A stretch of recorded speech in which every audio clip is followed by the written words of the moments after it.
सभी दोस्तों को पुनः मेरा नमस्कार।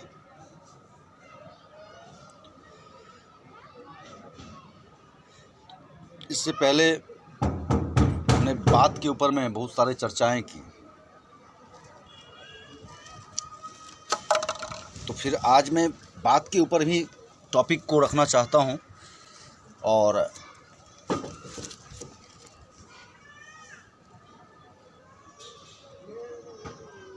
शरीर में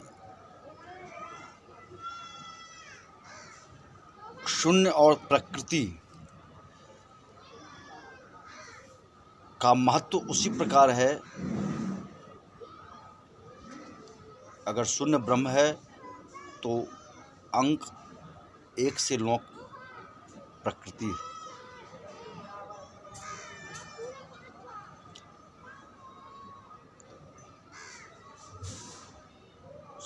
एक में क्रियात्मक गुण होता है, कार्य करने की शक्ति होती है। एक या नंबर जितने भी हैं वो हमारे शरीर को चलाती है। हमारे शरीर में प्राण वायु का आधान करता है। शून्य तो हमारी चेतना है।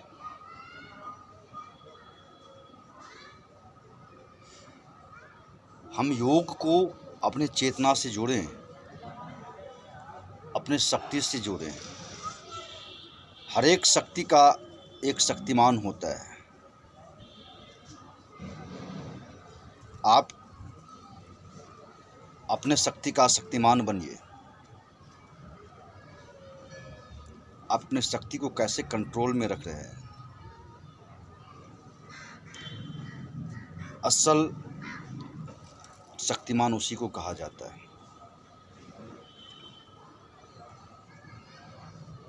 देखिए, जीवन में जो इमोशन, कंप्रेशन और इम्प्रेशन की बात मैं कर रहा था आपको, इसमें कंप्रेशन की बात तो मैं आधा कर लिया, उसमें कुछ और मैंने खिंचाव की बात तो किया। जो कोई भी योग आप खिंचाव के मुद्रा में करते हैं, आप काउंटिंग मोड में करें इसको। कम से कम मैं आपको पूरा अगर लूँगा तो काफ़ी टाइम लग जाता है। आप इसको कम से कम 100-120 बार के आसपास लें, पूरे शरीर को खींच के ऊपर की तरफ।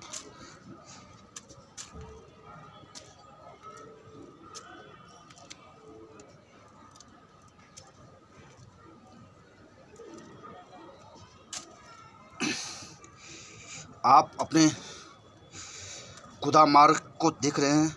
आपका गुदा मार्ग बिल्कुल बंद होना चाहिए, खुला नहीं होना चाहिए। ये ध्यान रहे, अपने गुदा मार्ग को बिल्कुल ही खोल के ना रखें, सदैव बंद करके रखें। इससे सेक्सुअल डिजायरनेस बनेगी। सेक्सुअल डिजायरनेस नहीं, आपके शरीर में ताकत उत्पन्न होगी। गुदा मार्ग खुला होता है तो पावर निकलती रहती है।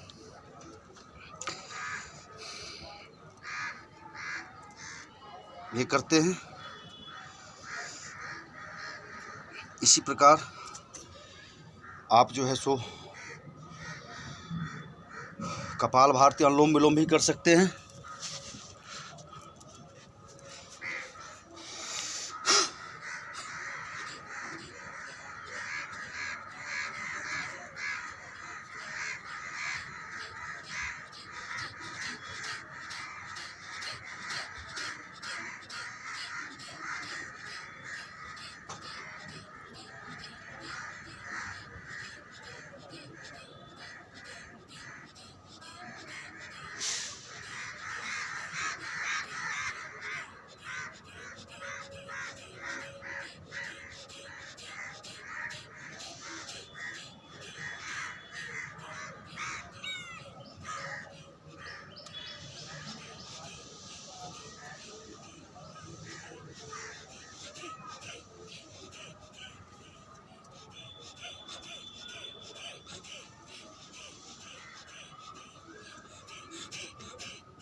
और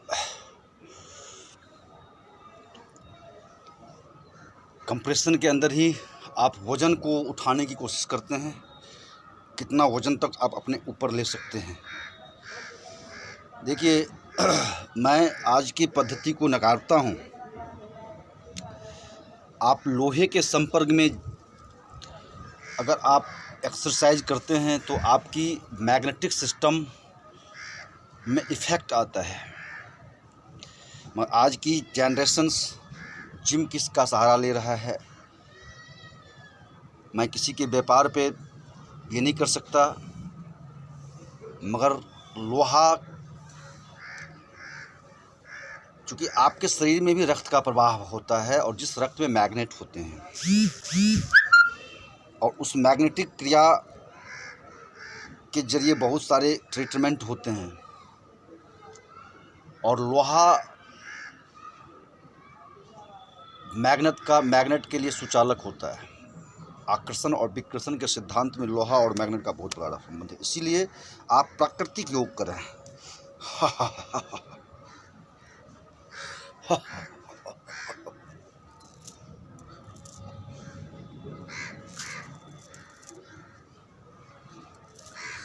इससे बड़ा योग नहीं हो सकता।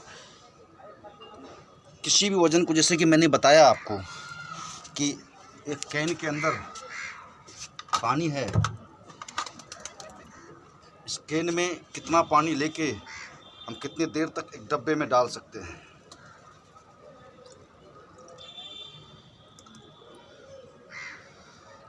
कितना देर तक इसको हम अपने बाजू पे रख सकते हैं, कितना वज़न तक हम ले सकते हैं। एक नहीं, हम दूसरे बाजू से दूसरे को भी देख सकते हैं, क्योंकि दोनों में हमें समान बल देना है, जिससे हमारे फ्री रेडिकल्स हमारे शरीर के रिमूव्स होते हैं, जिससे फ्री जो हमारे शरीर के वेस्टेज होते हैं हम उससे निकल जाता है शरीर से, और हम अपने आप को फ्री, और जो ट्रांसपोर्टेशन वे है वो क्लियर रहता है। इसी प्रकार हम जीवन में खुश रहने के लिए हम पौधे लगाएं, हम केमिकल युक्त भोजन ना करें, हम पाश्चात्य सभ्यता का नकल ना करें। आज इतनी बड़ी महामारी क्यों आ गई? महामारी का सेम उद्देश्य एक यही है कि खान पान, इस प्रकृति में नाना प्रकार के खान पान उपलब्ध हैं।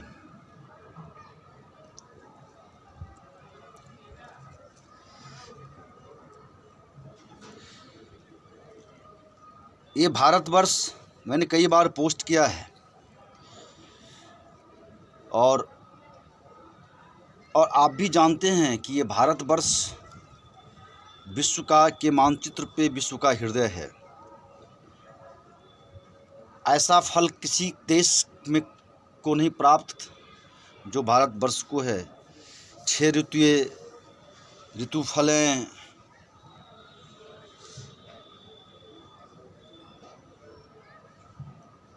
अमेजिंग चीज़ें दिखने को मिलती है, मगर फिर भी हम उस देश का नकल करते जा रहे हैं जिस देश में हमारा चीज़ उपलब्ध नहीं है। हम उसके शिक्षा पद्धति को ले रहे हैं जो हमारी शिक्षा पद्धति को लेके चल रहा है।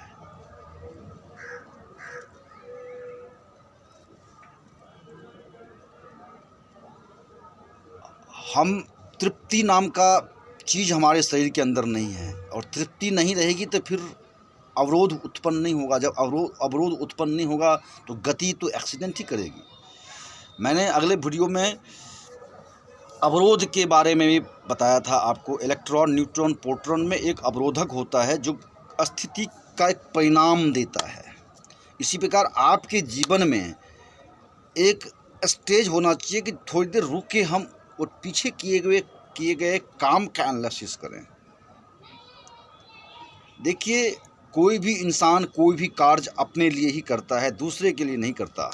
चाहे आप चोरी करते हैं, चाहे आप धर्म करते हैं, चाहे किसी को आप मारते हैं, चाहे किसी से प्रेम करते हैं, चाहे आप एक पौधा लगाते हैं, उसकी पत्तियों को देख के खुश होते हैं आप, या एक पौधे को काट देते हैं, आप अपने लिए ही करते हैं, क्योंकि आपकी कॉज बॉडी में वो कर्म जाके इकट्ठा हो रहा है। उसी के अकॉर्डिंग आपका जन्म निर्धारित होगा जब आप इस शरीर को छोड़ के जाएंगे। ये विज्ञान है और मैं चैलेंज है हमारा कि इस सत्य को जो आज का मॉडल मैन काटे, वो मेरे से बहस कर सकते हैं इस मुद्दे पे।